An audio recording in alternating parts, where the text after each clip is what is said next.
बेटा good afternoon. आज के लेक्चर में हम लोग डिस्कस करेंगे कि एमएस वर्ड में नया डॉक्यूमेंट कैसे बनाते हैं, सेव करते हैं और उसकी एडिटिंग कैसे करते हैं।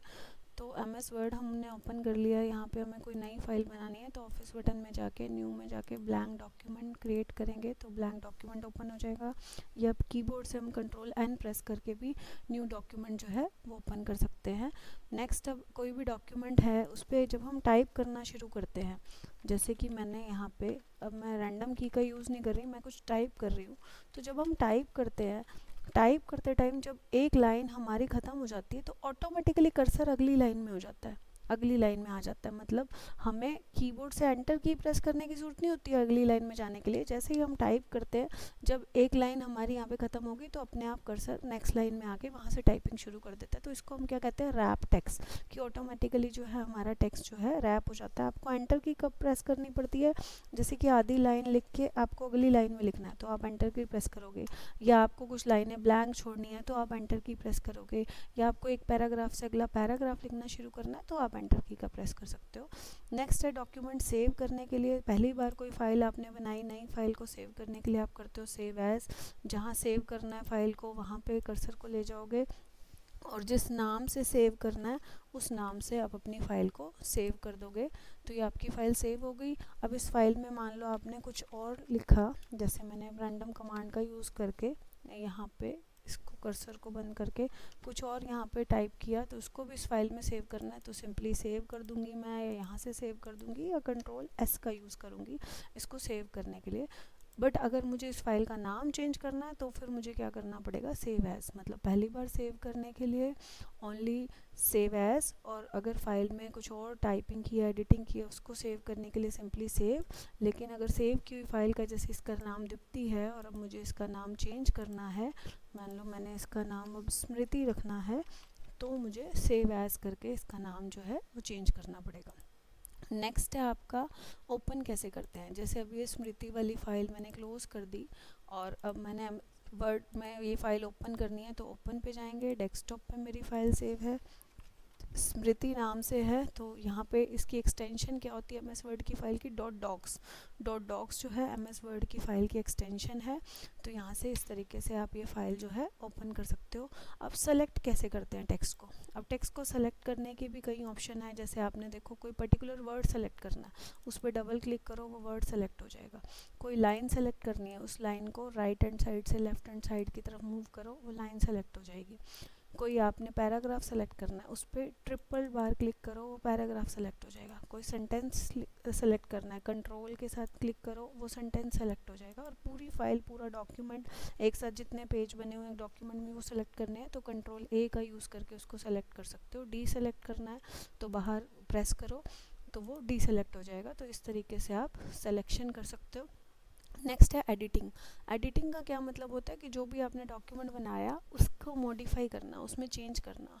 आप मॉडिफिकेशन 6 तरीक़ों से एडिटिंग कर सकते हो। या तो आपने डॉक्यूमेंट में कुछ इंसर्ट किया, या आपने डिलीट किया, या रिप्लेस किया, या चेंज केस किया, या मूव किया, या कॉपी किया। इंसर्ट का क्या मतलब, जैसे मैं यहाँ कुछ लिखना भूल गई थी, मैंने यहाँ पे वो वर्ड लिख दिया तो क्या हो गई, एडिटिंग हो गई।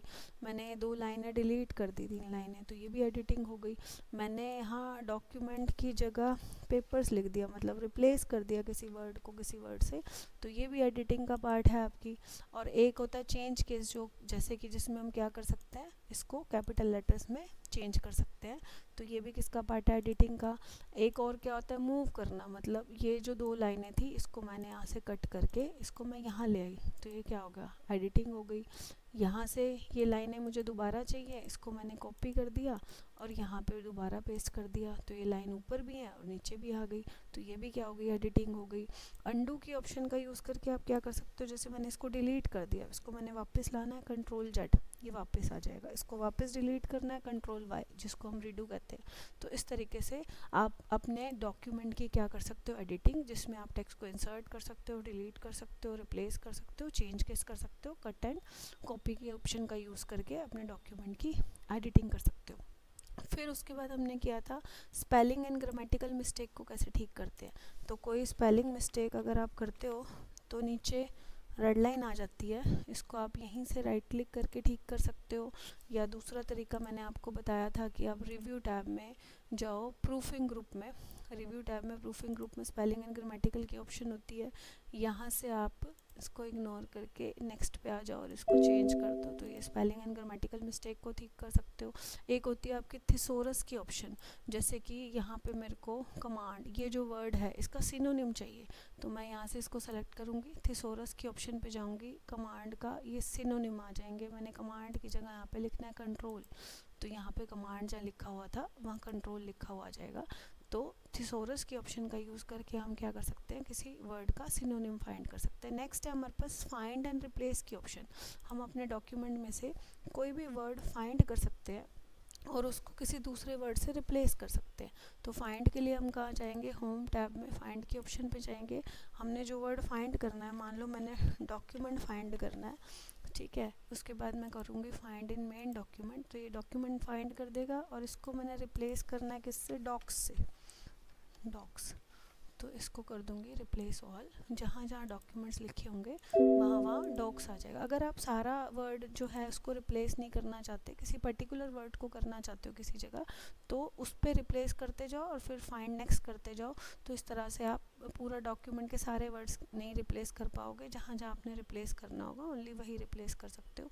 गो टू की ऑप्शन मैंने बताई थी, जिसका यूज़ करके आप क्या कर सकते हो कि पर्टिकुलर पेज पे जाना है, जैसे अब इसमें तो यहाँ पे हमने पेज ज़्यादा बनाए नहीं हुए, इसके अगर हम मल्टीपल पेजेस बनाए, कंट्रोल सी, और अब मुझे पर्टिकुलर किसी पेज पे जाना है, तो मैं गो टू पेज 1 कर दूंगी, तो मैं पेज 1 पे पहुंच जाऊंगी। ठीक है, गो टू लाइन 10, तो मैं उस पर्टिकुलर लाइन पे पहुंच जाऊंगी। तो इस तरह से आप पर्टिकुलर पेज पे, पर्टिकुलर लाइन पे और पर्टिकुलर बुक मार्क पे भी पहुंच सकते हैं।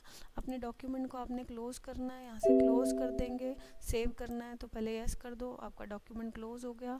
एग्जिट वर्ड का क्या मतलब है, एक साथ अगर हमने कई फाइलें खोली हुई हैं, जैसे मैंने यहाँ दीप्ति वाली भी फाइल खोली हुई है, दिया वाली भी खोली हुई है, ये भी खोली हुई है, तो अब इस टाइम मैंने 3 फाइलें खोली हुई हैं, तीनों वर्ड की फाइलों को एक साथ बंद करना है, तो मैं यहाँ पे क्लोज करूँगी तो एक एक करके बंद होगा ना, एग्जिट वर्ड कर दूँगी तो ये आपकी एमएस वर्ड की जितनी फाइलें ओपन हुई थी ये सारी जो है क्लोज हो जाएंगी।